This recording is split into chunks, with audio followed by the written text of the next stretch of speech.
Sector outlook 2024 में अब हम बात करते हैं 2000 में शुरू हुई सिग्नेचर ग्लोबल की। करीब 16,000 करोड़ रुपए के मार्केट कैप वाली सिग्नेचर ग्लोबल अफोर्डेबल हाउसिंग और लो मिड सेगमेंट पर फोकस करने वाली दिल्ली एनसीआर की सबसे बड़ी रियल एस्टेट डेवलपर है। दिल्ली एनसीआर में अब तक करीब 28,000 रेजिडेंशियल और कमर्शियल यूनिट ये बेच चुकी हैं। दिल्ली एनसीआर में कंपनी का मार्केट शेयर 19% और गुरुग्राम में तकरीबन 30% का है।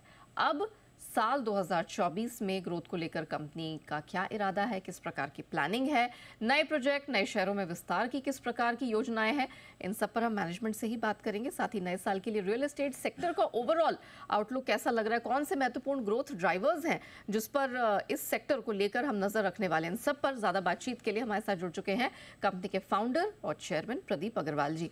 अग्रवाल सर, सबसे पहले तो आपको नए साल की बहुत बहुत शुभकामनाएं।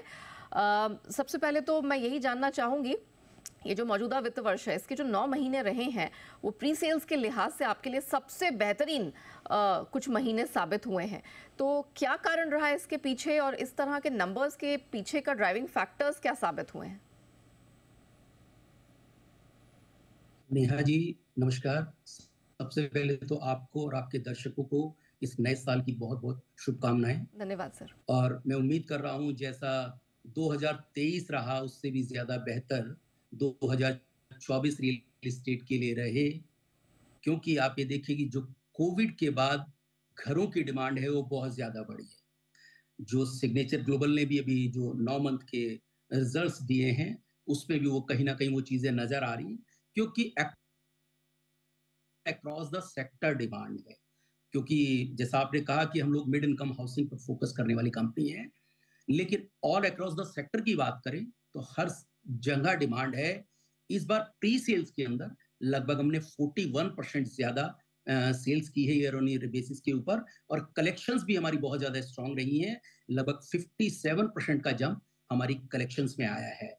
और इसका बहुत एक फंडामेंटल रीजन अगर मैं कहूं तो एक आम इंसान जो अपने घर के लिए एक जो सपना देखता था, वो मुझे लगता है कोविड के बाद कहीं ना कहीं वो एक डिफरेंट स्टाइल में चला है और रियल एस्टेट कहीं ना कहीं एक बेहतरी के नए मुकाम छू रहा है। ओके तो सर बताइए, by the end of this financial year और अगर इस कैलेंडर ईयर की भी बात करें, क्या यही सेल्स ट्रेजेक्टरी आपको दिख रही है या यहाँ से कुछ और इम्प्रूवमेंट देखने को मिलेगा, और क्या कारण आपको दिख रहे हैं? तो नेहा जी ऑलरेडी हम लोगों ने एक गाइडेंस दिया हुआ है कि इस साल में हम 4500 करोड़ का प्री सेल नंबर जरूर अचीव कर लेंगे, और कहीं ना कहीं ये जो हमारे 9 महीने के रिजल्ट है ये भी उसी तरफ इशारा कर रहे हैं, और हम बहुत कॉन्फिडेंट हैं कि हम इससे बहुत ज्यादा ऊपर ही अचीव करने वाले हैं। 4500 जो हमने दिया है उससे ज्यादा बेहतर रिजल्ट हम देने की पूरी कोशिश करेंगे। दूसरी बात, आपने कहा कि जो आने वाला जो वक्त है उसके अंदर हमने एक गाइडेंस और दी है। अगर आप देखें 2026 तक लगभग हम 11,000 करोड़ की जो हमारी ऑनगोइंग इन्वेंट्री है उसकी हम डिलीवरी करने वाले हैं। एक जो बहुत बड़ा नंबर है आने वाले आपको 1 से 2 साल में नजर आएगा। और ऑफ कोर्स क्योंकि हमारी जो पाइपलाइन है वो बहुत स्ट्रांग है, जो फोर्थ कमिंग प्रोजेक्ट है वो लगभग 27 मिलियन के हैं। वो भी आने वाले 10 क्वार्टर में हमारे ऑलमोस्ट लॉन्च हो चुके होंगे। एक गाइडेंस हमने और इश्यू की है कि ये जो क्वार्टर है कमिंग क्वार्टर, इसके अंदर लगभग हम 8500 करोड़ के जो लॉन्चेस हैं वो नए लॉन्चेस लाने वाले हैं। जैसा कि आप दिल्ली एनसीआर में इस वक्त काफी ज्यादा बूम देख रहे हैं रियल एस्टेट में, मुझे लगता है जो डिमांड है वो बहुत स्ट्रांग है। तो जैसे ही हम लॉन्च लाएंगे मुझे लगता है लोग उसका वेलकम करेंगे। अभी रिसेंटली अगर कल की बात करें तो एक बहुत बड़े जो दिल्ली एनसीआर की कंपनी है उसने भी अपनी सेल्स अनाउंस की है, और बहुत ओवरवेलमिंग रिस्पॉन्स उसे मिला है। तो मैं उम्मीद कर रहा हूँ वैसा रिस्पॉन्स हमें मिलेगा। ओके चलिए, all the best for that. अच्छा सर, ये बताइए, नॉट ओनली दैट, हमने देखा है कि जो आपके सेल्स रियलाइजेशन है जिन 9 महीनों का मैं जिक्र कर रही थी इस वित्त वर्ष में, उसमें भी हमने वृद्धि देखी, ऑलमोस्ट 30-31% की बढ़ोतरी दिखी है। Correct me if I am wrong, 7,500 रुपये प्रति स्क्वायर फीट से बढ़कर अब 9800 के आसपास वो चली गई हैं। तो क्या ये जो प्राइस राइज है, is it here to stay, या फिर यहाँ से और आप मजबूती देख रहे हैं और बढ़ोतरी देख रहे हैं? बिल्कुल आपने ठीक कहा। जो सेल्स रियलाइजेशन है पर स्क्वायर फीट, जो हमारा 7500 rupees per square feet last year था, वो इस बार बढ़कर 9800 रुपीज पर स्क्वायर फीट हो गया है। और मुझे लगता है आने वाले में वक्त में कहीं ना कहीं, क्योंकि पूरे दिल्ली एनसीआर में डिमांड ज्यादा है, तो कहीं ना कहीं 8 से 10% का और जंप आने वाले वक्त में आपको दिखाई देगा। ओके, ये आप इसी साल 2024 के लिए बात कर रहे हैं? बिल्कुल। ओके। अच्छा सर, ये तो बात आपकी कंपनी की हुई। मैं थोड़ा ओवरऑल इंडस्ट्री को लेके समझना चाह रही थी कि हमने देखा कि बहुत सारे पॉकेट्स ज्योग्राफी वाइज भी tier 2, tier 3, tier 4 cities wise भी गए हैं। आपकी नॉर्थ में पकड़ है, खासतौर से दिल्ली, एनसीआर, गुरुग्राम। यहाँ पर क्या कोई और एरियाज़ में आप जाने का इरादा कर रहे हैं, या ओवरऑल इस एरिया को लेकर, ये जिस जोन की हम बात कर रहे हैं, इसमें साल 2024 कैसा दिखाई दे रहा है? कुछ नया ट्रेंड उभरता दिख रहा है इस साल के लिए? सो नेहा जी, गुरुग्राम आज इस देश के उन अग्रणी शहरों में है जो सबसे ज्यादा कहीं ना कहीं इंफ्रास्ट्रक्चर के मामले में सबसे नंबर 1 पर चल रहे हैं। हम्म। आप ये देखिए, गुरुग्राम की जो एक ज्योग्राफी है वो बिल्कुल डिफरेंट है, जिसके अंदर सब कुछ अवेलेबल है।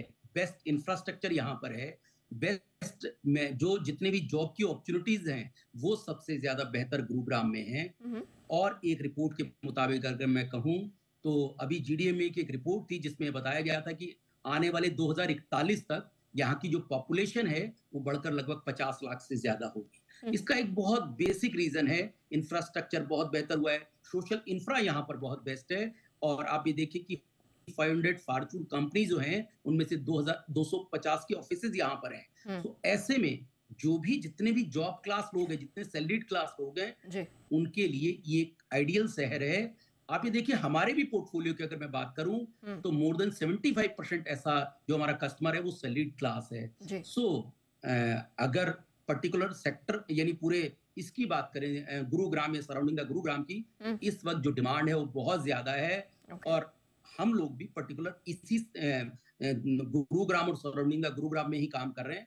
आने वाले वक्त में demand all across the India में है, लेकिन हम लोग फोकस करने वाले हैं गुरुग्राम और सराउंडिंग द गुरुग्राम के। ओके, तो गुरुग्राम एरिया ऑफ फोकस रहने वाला है इस साल भी और आने वाले कुछ सालों में, क्योंकि ज़बरदस्त डिमांड दिख रही है। अच्छा सर, कलेक्शंस के लिहाज से अगर बात करें तो इस वित्त वर्ष के अभी जो 9 महीने हुए हैं उसमें आपने ऑलमोस्ट 2100 करोड़ के आसपास के जो कलेक्शंस है वो क्लॉक कर लिए हैं, जो कि पिछले वित्त वर्ष से कहीं ज़्यादा है। वो शायद 1920 करोड़ के आसपास रहे हैं।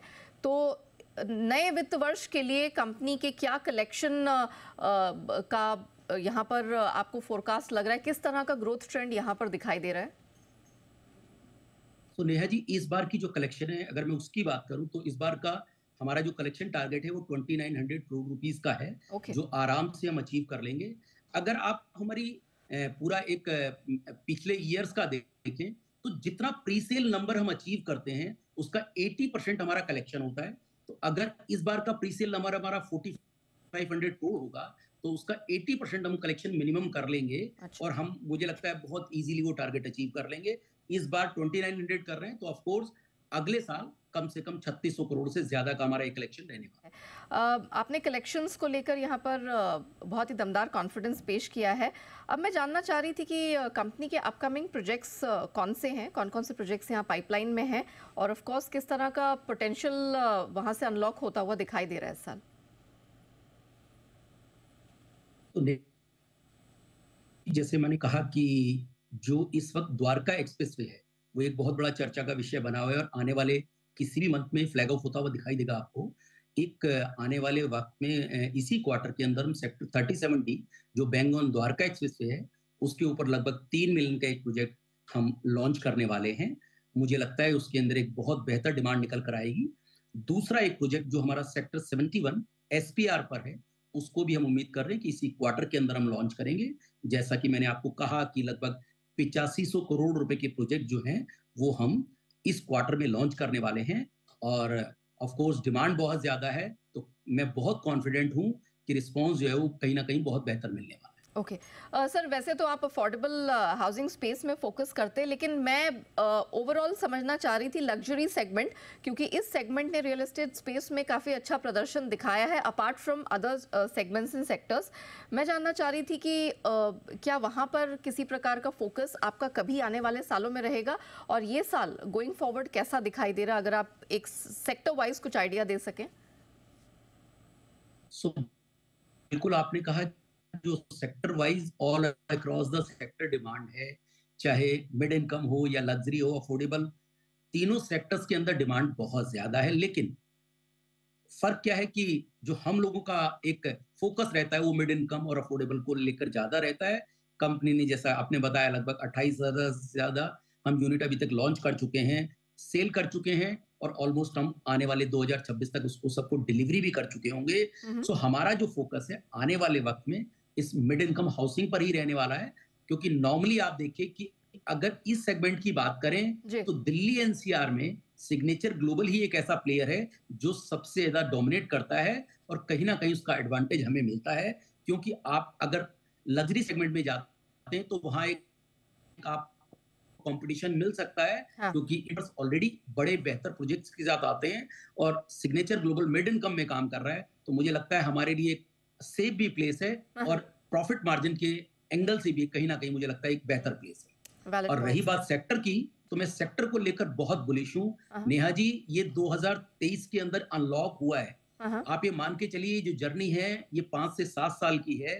आने वाले वक्त में, जैसा कि अभी अरमान ने भी बताया, कि 2024 2023 से भी बेहतर होने वाला है। तो मैं उम्मीद कर रहा हूँ कि अप एंड डाउन चलते रहेंगे आने वाले 5 से 7 साल में, लेकिन ये पूरी की पूरी जो इंडस्ट्री है इसके अंदर आपको बहुत बड़ा एक वैल्यू अनलॉक होती मिलेगी। डेफिनेटली जबरदस्त वैल्यू अनलॉकिंग की तरफ प्रॉपर्टी स्पेस, पूरा रियलिटी स्पेस खड़ा दिखाई दे रहा है। Sir, thank you so much हमारे साथ जुड़ने के लिए और अपना पर्सपेक्टिव और कंपनी के प्लान्स दर्शकों के सामने रखने के लिए बहुत बहुत धन्यवाद।